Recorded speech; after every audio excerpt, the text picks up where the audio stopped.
أعوذ بالله من الشيطان الرجيم بسم الله الرحمن الرحيم الرجال قوامون على النساء بما فضل الله بعضهم على بعض وبما أنفقوا من أموالهم فالصالحات قانتات حافظات للغيب بما حفظ الله واللاتي تخافون نشوزهن فعظوهن واهجروهن في المضاجع واضربوهن فإن أطعنكم فلا تبغوا عليهن سبيلا إن الله كان عليا كبيرا وإن خفتم شقاق بينهما فابعثوا حكما من أهله وحكما من أهلها إن يريدا إصلاحا يوفق الله بينهما إن الله كان عليما خبيرا رب اشرح لي صدري ويسر لي أمري واحلل عقدة من لساني يفقه قولي. په دې دوو آیتونو کې الله رب العالمین د کورنی احوالو تذکره کړې ده، د ښځې او د خاوند، او د هغې خلاصه الله رب العالمین په دریو اصولو کې ذکر کړې ده. اولنی اصل او قانون دا دی چې قوامیت، نگرانی او رای دا به د نارینه چلیږي په زنانه باندې. د زنانه رای له به هم اعتبار ورکولی کیږي، خو فیصله کن رای چې ده یا نگرانی هغه به د نارینه وي. د هغې دپاره الله رب العالمین دلته اسباب هم ذکر کړي دي. او دویم په دې په ضمن کې مخکې هم دا خبره تیره شوې وه چې نبي علیه الصلاة والسلام د زنانو سره مشورې کړي دي، او په غټو غټو کارونو کې هغه مشورو له اعتبار هم ورکړی دی، او غټ غټ مشکلات هم د زنانو په مشورو باندې حل شوي دي. عموما او فطري طور باندې زنانه چونکې د جذباتو په لحاظ سره، د هغې د ناستې پاستې په لحاظ سره، د علم په لحاظ سره د نارینه په نسبت باندې کمزوري وي، نو دا اختیار الله رب العالمین نارینه له ورکړی دی چې ته به د کور نگرانی هم کې او د کور ټول کارونه هغه به ستا په مشاورت باندې چلیږي. د هغې دپاره دوه اسباب دي. یو سبب خو الله رب العالمین فرمایي چې نارینهو له غورهوالی ورکړی دی الله رب العالمین په زنانو باندې، او د هغې اسباب دي. یو سبب دا دی چې الله رب العالمین نارینه چلته پیرته پیدا کړ دی. دی په کور کې صرف ژوند نه تیروي، بلکې دی د معاشرې د احوالو نه باخبره وي، او د معاشرې ټول حالت چې دی نو هغه د نارینهو په علم کې وي. دویم دا چې الله رب العالمین دی جذباتي نه دی ګرځولی چې جذباتي طور باندې دی فیصلې وکړي او جذبات په ده باندې غالب شي. لکه عام طور باندې موږ وګورو د طلاقو دا مسله چې ده، یوه د طلاقو مسله ده که چېرې الله رب العالمین دا اختیار زنانه ته ورکړی وی، نو د میاشتې نه پس به روزانه چې دی نو بنیادونو باندې به طلاق واقع کېدی، ځکه اکثر زنانه چې دی نو هغه کورونو کې مشکلات لري، جذبات پې غالبېږي، د بهر نه ورته اکثر داسې مشورې ورکړی شي چې هغه کور ساتلو ته بیا تیاریږي نه. خو نارینه ته الله رب العالمین دا اختیار ورکړی دی، هغه الله رب العالمین یو ذمه دار ګرځولی دی. او دریم سبب دا دی چې الله رب العالمین فرمایي چې نارینه به خپل مال خرج کوي په زنانو باندې. د هغوی چې څومره شرعي ضرورتونه دي، که د کور ضرورت دی هغه به ورته نارینه پوره کوي، د لباس ضرورت دی نو لباس به ورته درمیانه انداز باندې فراهم کوي، د خوراک او د اسکاک ضرورت دی نو هغه به ورته فراهم کوي، د علاج او د معالجې ضرورت دی نو د دې ټولو ضروریاتو ذمه دار الله رب العالمین نارینه ګرځولی دی. بیا د زنانو صفات هم الله رب العالمین بیان کړي دي چې کومې زنانه د الله رب العالمین په نسبت باندې د ټولو نه قیمتي دي. نو اولنۍ هغه زنانه چې هغه نیکانې زنانه وي، هغه د فرایضو اهتمام کوي، د مونځ په وخت باندې اهتمام کوي، څومره فرایض دي روژې اهتمام کوي، د زکات اهتمام کوي، حج په فرض شي د هغې اهتمام کوي، نو دغې ته نیکه زنانه وایي. د الله رب العالمین حقوق هم ادا کوي او د نبی علیه الصلاۃ والسلام د وینا مطابق د نارینه حقوق، د خپلو خاوندانو حقوق، د خاندان حقوق هم ادا کوي. دویم د نیک زنانه بنیادی صفت دا دی چې قانتاتن، چې دا تابعداره وي. په دې کې د اطاعت ماده موجود وي چې کله ورته یو حکم وکړی شي، یو گزارش ورته وکړی شي، نو فوراً چې دی نو د هغې تسلیمولو ته دا تیاره شي. دغې د قانتات ویلې کي. او دریم کم بنیادی او اهم صفت چې دی هغه دا دی چې نارینه په عدم موجودګۍ کې یا د نارینه په موجودګۍ کې زنانه د خاوند د مال، د هغه د عزت، د هغه د ابرو حفاظت کوي. داسې نه ده چې زنانه خپل خاوند سره دشمنیانې په مختلف طریقو باندې هغه پالي. که کور کې جوړښت موجود خو بیا چې کله یو اوړه راوړي یا غوړي راوړي نو هغه بیا ډېر وخت کېږي. خو چې جوړښت موجود نه وي نو په 2 ورځو کې د میاشتې هغه راشن په طریقه باندې ختم کړي او په مختلف طریقو باندې خپل هغه دشمنیانې پالي. نو دغه زنانه ته الله رب العالمین یره اورولې ده. بهترینه زنانه هغه ده چې هغه د خاوند حفاظت کوي، د هغه د مال حفاظت کوي، د هغه د عزت او د ابرو او دغه شان دغه د کور د چاردیوارۍ، دغه د اولاد حفاظت کوي.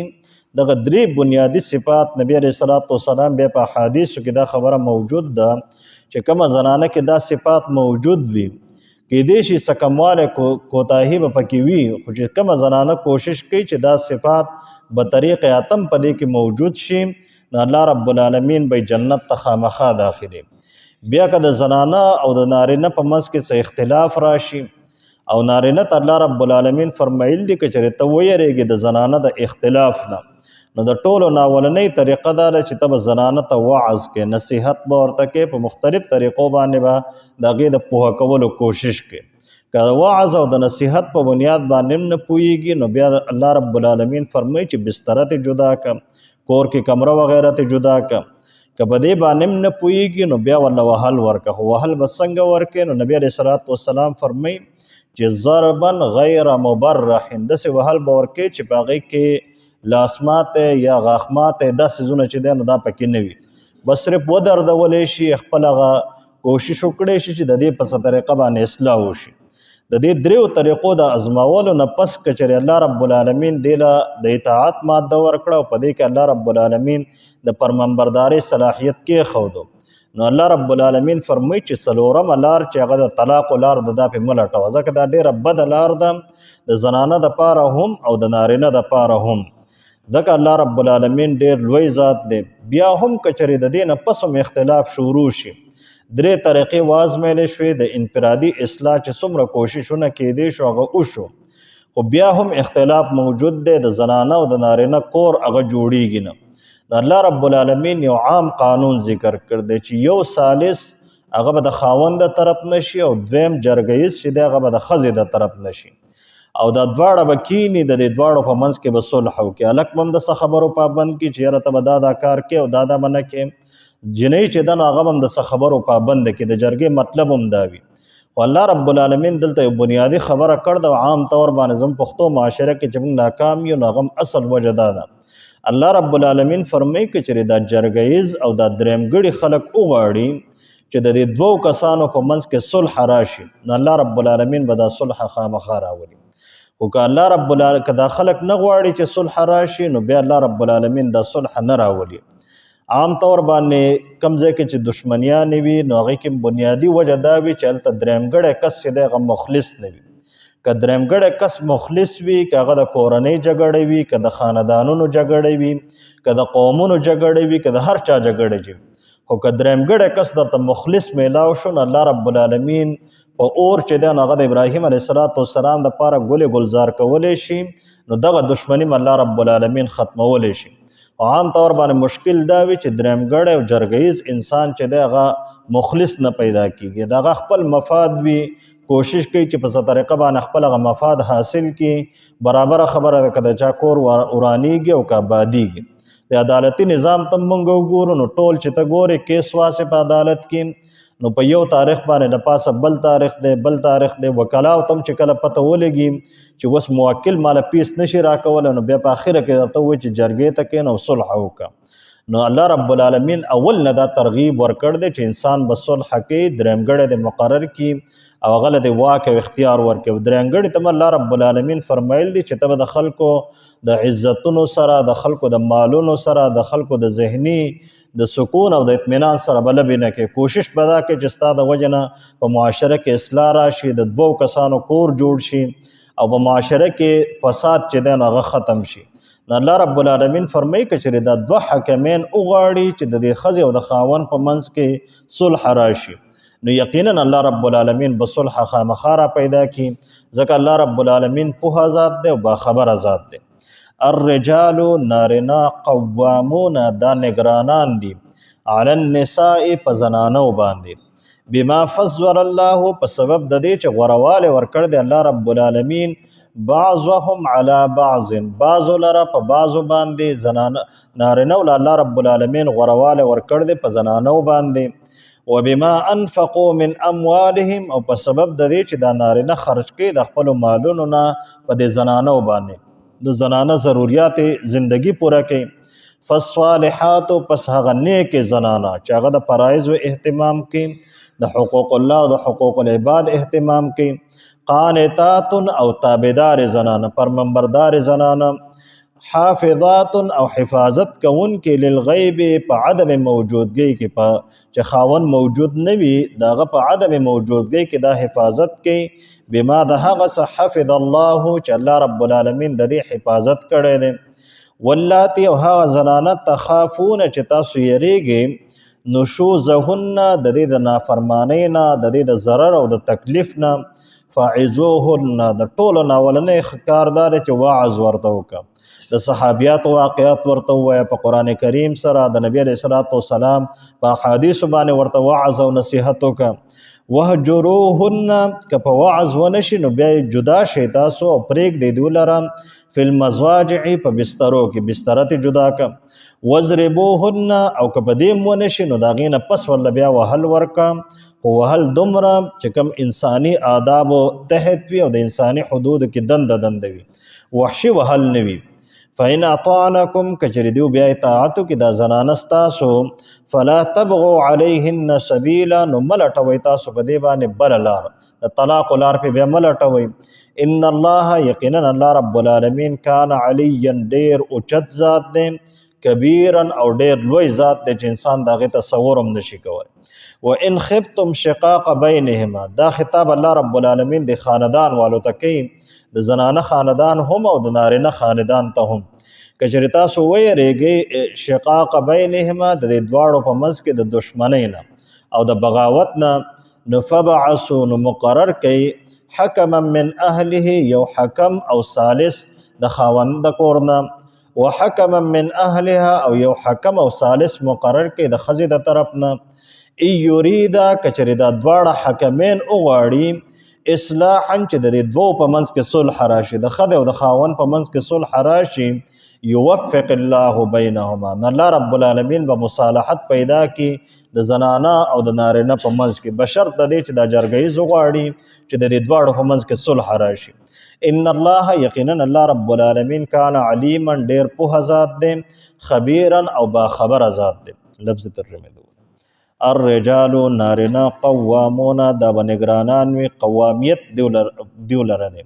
علی النساء په زنانو باندې بما فضل الله په سبب د دې چې غورواله ورکړ دی الله رب العالمین بعضهم نارنا لره علی بعض په زنانو باندې وبما انفقوا من اموالهم او په سبب د دې چې دا نارینه خرج کوي د خپل مالونو نه په دې زنانو باندې. فالصالحات پس هغه نیک زنانه، قانتات تابدار زنانه، حافظات او حفاظت کون کې زنانه للغیب په عدم موجودګۍ کې چې نارینه موجود نه دی، بما حفظ الله په هغه طریقه چې په کومه طریقه الله رب العالمین حفاظت کړی دی. واللاتی او هغه زنانه تخافونه چې ویریږئ تاسو نشوزهن د هغې د نافرمانۍ نه، فعظوهن نو وعظ ورته وکئ، نصیحت ورته وکئ. وهجروهن او پرېږدئ فی المضاجع په بسترو کې، بسترې ته جدا کړئ. وضربوهن او وهل ورله ورکړئ، دا ټول به په یو ځای نه بلکې ترتیبوار به فإن أطعنكم کچری دوی اطاعت کی استاسو فلا تبغوا نو ملټوي تاسو علیهن پدیو باندې سبیلا بللار ان الله یقینا الله رب العالمین کان علیا د اوچت ذات کبیرا او لوی ذات وان خفتم شقاق کچری ویریږي تاسو د دشمنی نه بینهما د دیو په خپل منځ کې د خځه او د خاون فبعثوا نو مقرر کوي حکما من اهله یو ثالث او جرګیز د خاوند د طرفنا او حکما من اهلها او یو ثالث او جرګیز مقرر کوي د خځه د خاندان د طرفنا ای یریدا کچری غواړي اراده کوي د دواړه اصلاحا چې اصلاح پیدا شي د خځه او د خاوند په منځ کې یوفق الله بینهما نو الله رب العالمین به مصالحت راولي د دې دواړو په منځ کې ان الله یقینا الله رب العالمین کان علیما په ذات د خبیر او با خبر ذات واخر دعوانا الحمد لله رب العالمین